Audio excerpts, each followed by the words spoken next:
জয়গুরু। শ্রী শ্রী দুর্গা মা শিবের ঘরণী, শিবানী অর্থাৎ মঙ্গল বিধায়িনী। মা নিত্যই সন্তানের মঙ্গল কামনা করেন।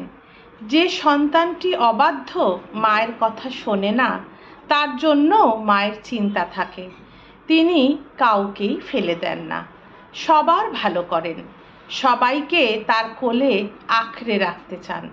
তাই তাকে বলা হয় জগদ্ধাত্রী।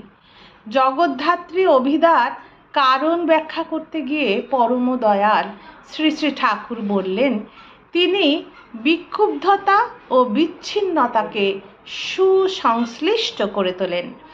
আবারও বলেছেন, মা সবারই মা, কাউকে ছেড়ে নয়, কাউকে বাদ দিয়ে নয়, কাউকে পরিত্যাগ করে নয়। এই হলো মায়ের স্বভাব প্রকৃতি।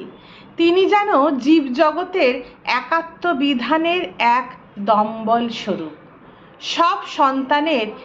সব সন্তানই যেমন মায়ের নাড়ি ছেঁড়া ধন, তেমনি সেই সন্তানরা যদি আবার মায়ের তৃপ্তি ও স্বস্তি বিধান করতে আগ্রহান্বিত হয়, তাকে ভালোবাসে, তার সেবা করে, তখন সেই সন্তানরাও আবার পারস্পরিক সম্প্রীতি নিয়ে মিলে মিশে থাকতে পারে।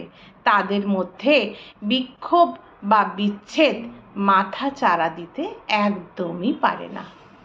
জয় গুরু।